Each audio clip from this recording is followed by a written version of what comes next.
I love you.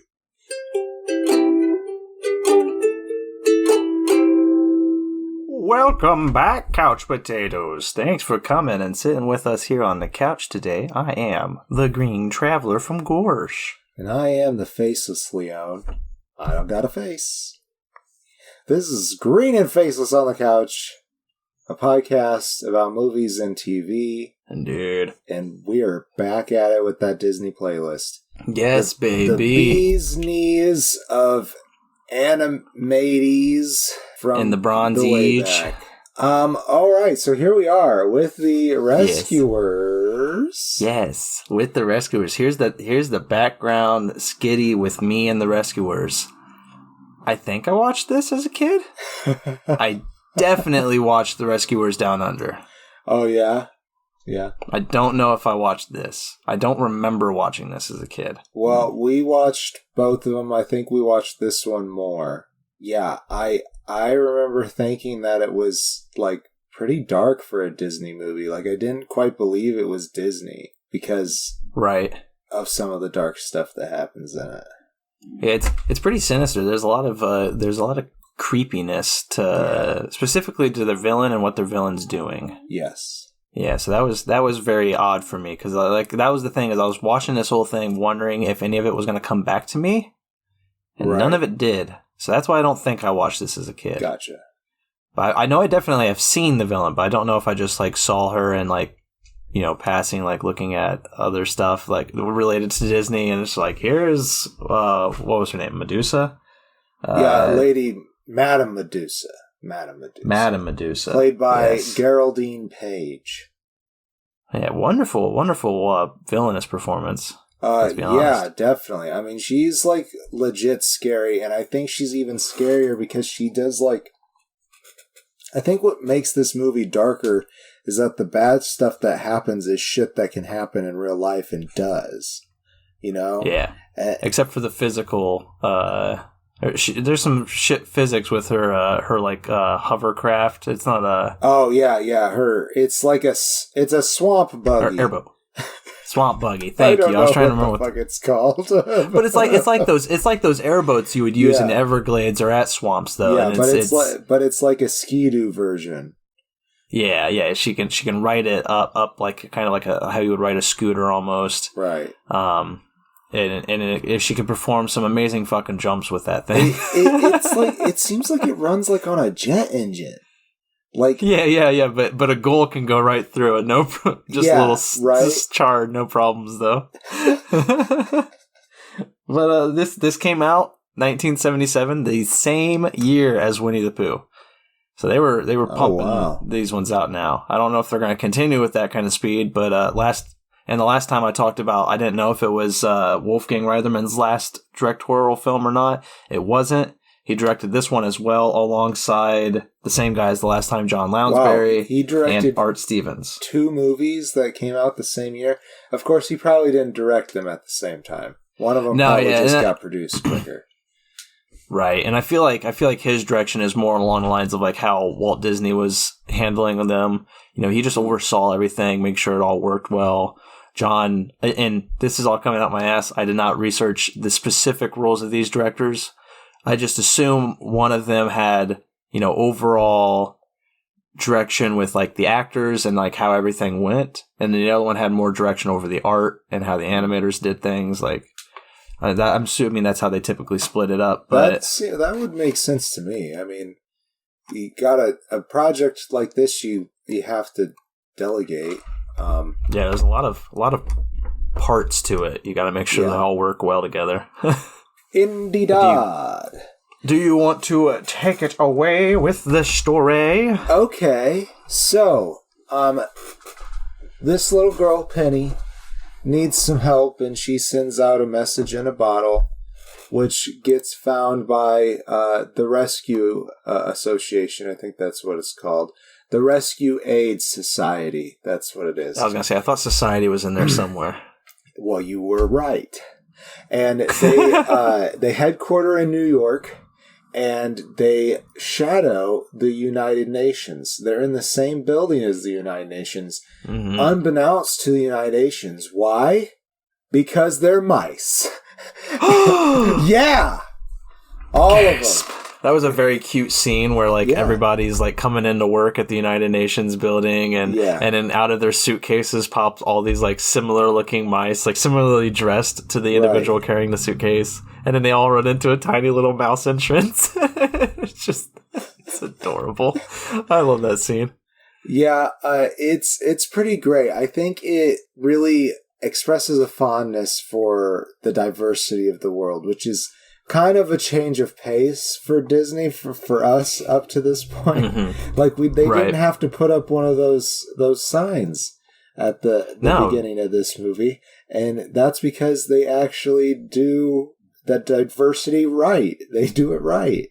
Yeah, they don't caricaturize or I mean there's a bit of like stereotypical like dress wear, but like I think that's just to get the ethnicity across more. Right. Because, they're working with mice. They're working with animals that you can't really relate that very well to a human. I mean, you can. They do. They definitely do. But, like, they do it more through the clothing than through, like, facial features or... Which I think makes it more appropriate because you're recognizing that culture rather than making a caricature of the people there. Yeah. So that's a good scene. But anyhow, we got our main characters meet here. First, we have Bernard, who is a janitor, and he's welcoming all the agents to the society meeting. Yeah, voiced by Bob Newhart. Voiced by Bob Newhart, thank you.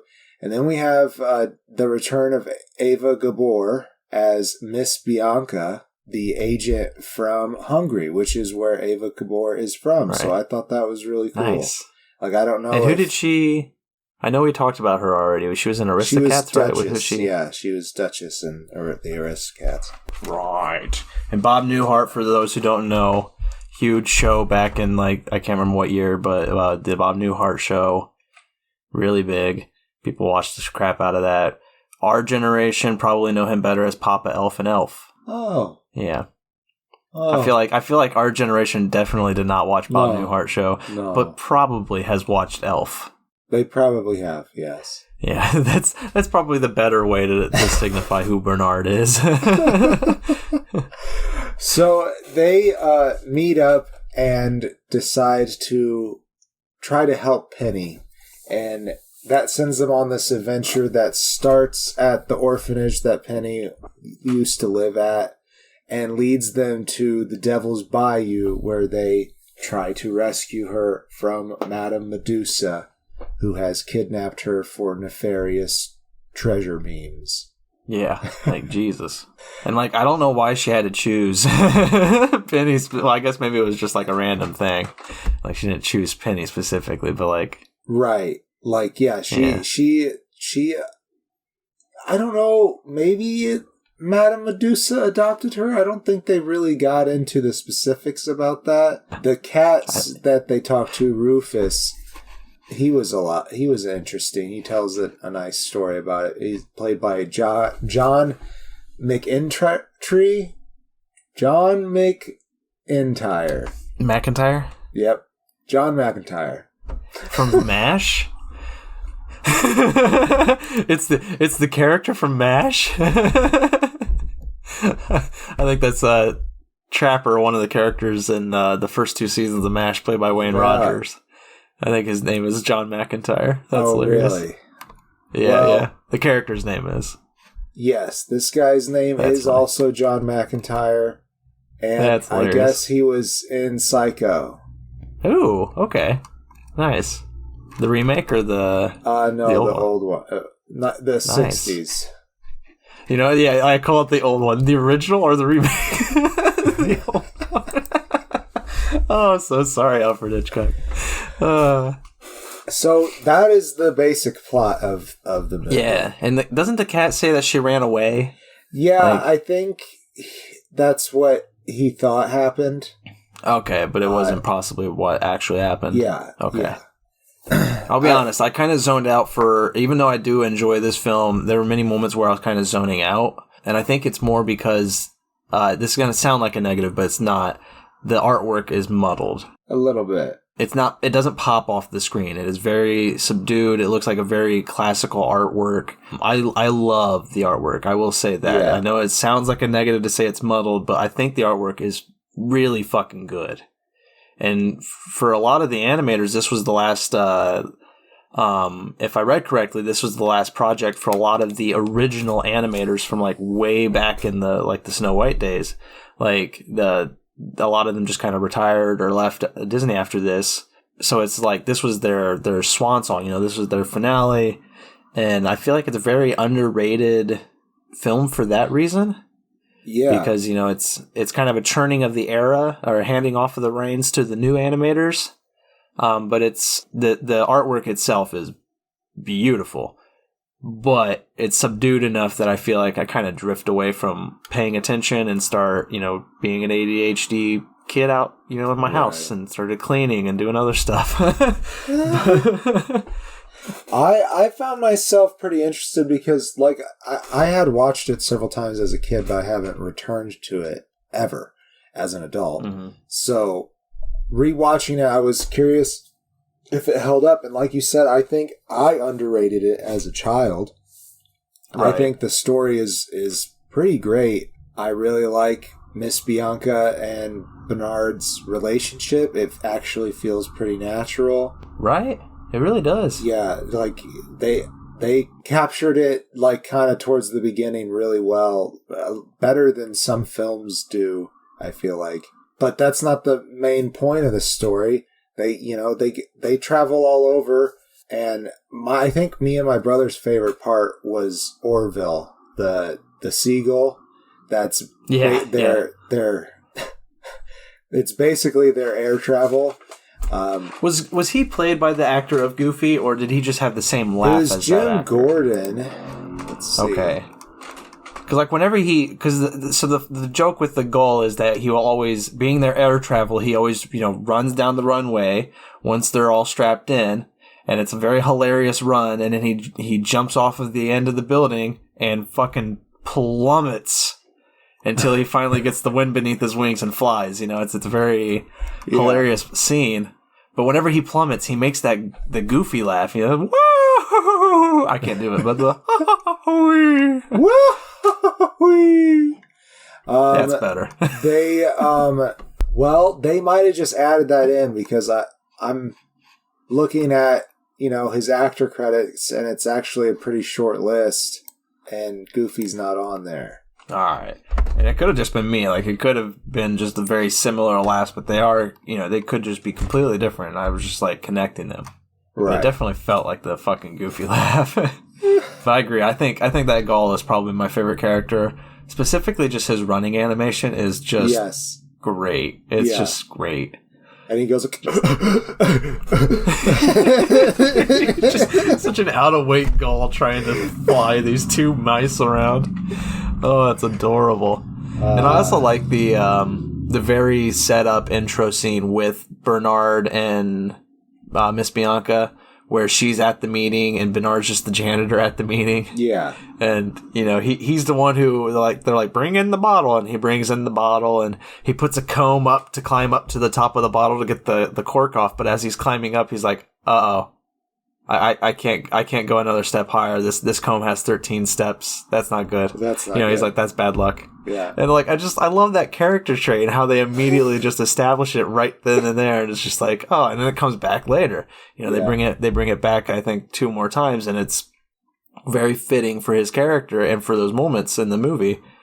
And I just love how he is timid and kind of just like, I don't know. I can't, I probably shouldn't do this. I can't do this. He's very much, not submissive, but in that way, he is very maybe more passive is a better passive way to think. But like, I like how Bianca, it only takes a little bit of encouragement from her for him to get the courage to do it. Exactly. And I love that she sees that too. She because when she goes up, she's like, I'll take this case. I'll go search for young Penny. I'll find her. And they're like, okay, but you'll need somebody to go with you. And she like turns around and everybody at the delegation is just like, me, please choose me as your volunteer. And she's like, I'll choose the janitor trying to work his way out of the bottle right now. I just fucking love, like, you know, it's just a great moment for that. But it's like, she is such a driven and smart character that it's very fascinating, their relationship.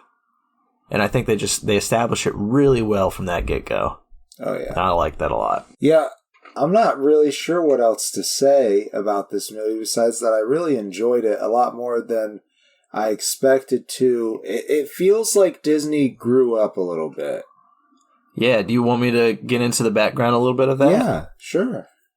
Yeah, because this was way back in I think it was 60, let me look at my notes real quick, see if I can find the year. 1962, Walt Disney shelved this project because it's based off of a book series by Marjorie Sharp.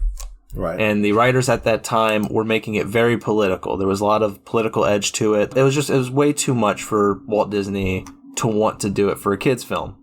So he shelved it. And he's like, we're not doing that. Around the mid-70s, or early 70s, I mean, it started to pick up popularity again in the animation department, and they dumped it off onto their rookie animators. They're like, you guys can just work on this. And then once Robin Hood was finished, the A-team of animators looked in and were like, oh, we want to take over this project. And so they took it over, and that's how they finished it off for the freshman department. I say the freshman department, but the younger, newer animators, they finished it off from what they worked on. And in the project, you get the promotion of 3 key animators. And I say key because they become very important for the Disney Renaissance.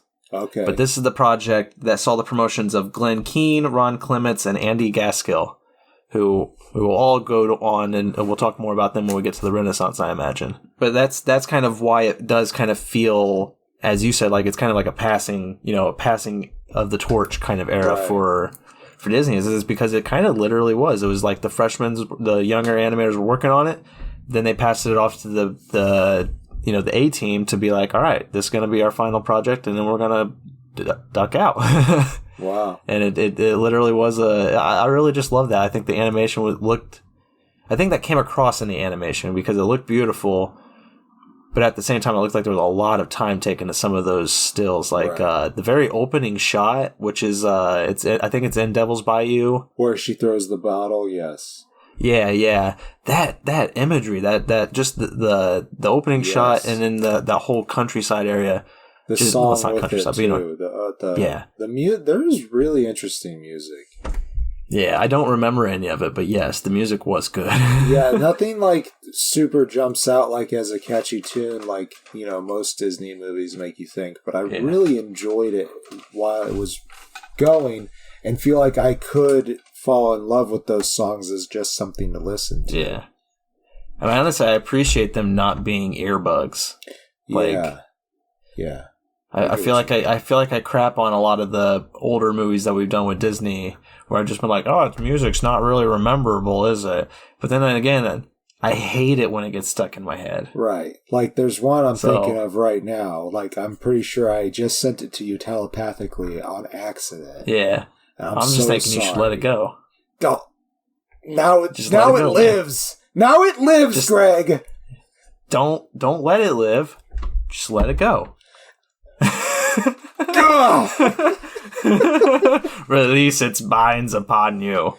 Well, we'll get there when we're 80, and we'll talk about that movie. Right. I had 2 more fun facts about this. One fun fact is this is the first Disney movie that gets a sequel. Coming up in 1990. Yeah, as we've already mentioned, Rescuers Down Under come out, but that's the first Disney animated sequel. What a choice. Like, when I think of Disney sequels, that is not what I think of. I do remember liking that one, though. Yeah. I remember actually watching that one. I know I've watched that one. And I feel like I have watched this one. It did not stay with me. But when I read that on the Wikipedia that this was the first Disney animation that had a sequel, I was like, "What? Are you kidding me? We've already watched how many movies have we watched that have a sequel? Like we've watched so many that have already been, they've done something else with it. Well, they did it all after that, after 1990. I did not realize that. So amazing restraint to Disney for holding off on that. Yeah, they took a long time before they were like, you know what? Let's go back and dig up this cash well. I would have thought, like with all the Winnie the Pooh movies there are, I would have thought one of them. Right. See, that's what I was thinking. I thought precisely where my mind went with that was like, I was pretty sure they turned that into a huge franchise. Well, they waited, I guess. But my other fun fact, and I don't know if you know this, I read this and I went down the rabbit hole on this and I thought it was really funny, really hilarious. Madame Medusa was originally supposed to be Cruella de Vil. The actor who played Madame Medusa? The character of Madame Medusa was originally Cruella de Vil. So they were originally going to redo Cruella de Vil?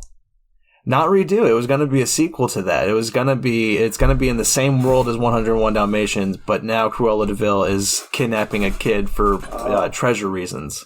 But instead, they decided that wasn't a good move. They didn't like how that felt. They didn't want it to be a sequel in that manner. So instead, animator Milt Kahl, or Kahl, Kahl, Kahl, he created Madame Medusa. And he created this character and enveloped it in such a way that he wanted nobody else to have a hand in it. It was a very personal character, and he animated basically all of her stuff, Milt Kahl. And the reason it was personal is because he based it very heavily off of his then-wife, Phyllis Bounds, who he did not like. Oh my God. He was really starting to hate her, so he based it on his wife. That's terrible. And fun fact, Phyllis Bounds is the niece of Lillian Disney, Walt's wife.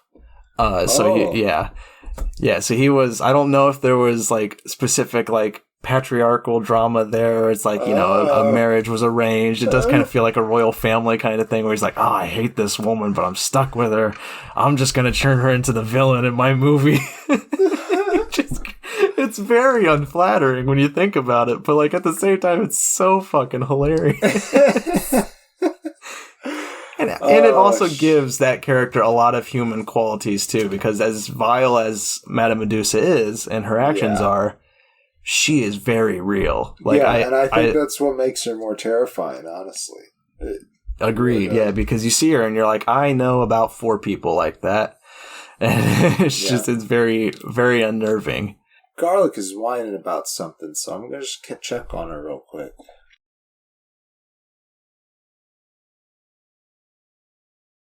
We'll do quick closing statements because your dog's got to go. My dog's got to go. So real quick, to wrap it up, I really enjoyed this one. Again, I was not expecting much from it because I did not remember it. Right. And it's not really well talked about. It's very underrated. Yeah. I feel like, it's one of those Disney films I feel most people are like, yeah, that was good, but they don't talk about it much. And I get it. Even though the story itself isn't subdued, the project as a whole is very subdued, I feel. Kind of does disappear in the back curtain of everything. But It's very good animation. I loved it a lot. 3 stars. I like it quite a bit. I don't think it's quite a face-and-a-half film. But I think what I really like about it is that it's just so different from what we've watched so far. Right. Like, it just has a completely different feel, and it might be because it's in the modern setting, and your villain just is very realistic, and it's a darker edge to Disney, and maybe a vision of what's to come. We'll have to see. But that's what I have to say for closing statements. Bada fucking bing, baby. That's been The Rescuers. I don't remember what is the next. I think it's the Black Cauldron, but I'm not sure. Oh, I'm very excited for that one. Yeah, okay. I like that one. Because I feel like I remember that one scaring me as a kid, but then I don't remember anything about it because of that. Right. But yeah, we'll be back next week with that. Couch Potatoes, thank you so much for listening in. If you like what you've listened to, you can go to our Patreon page at patreon.com/greenandfaceless. Check our shit out. Let us know what your interests are. Check out that shit. Check out that shit. And I have been the Green Traveler. And I am the Faceless Leon. Thank you much, Lee. Safe travels, and good night. Green and Faceless on the Couch is a proud production of Fiction Works 19. If you like the show, please show your support by rating and reviewing us on Apple Podcasts. Like, follow, subscribe, wherever you might listen. We also now have a Patreon account. If you feel so inclined to support us in a financial manner, please become a patron by visiting patreon.com/greenandfaceless. You can also find more information about us on our Facebook account or on the Fiction Works 19 Instagram account. Thank you so much for listening.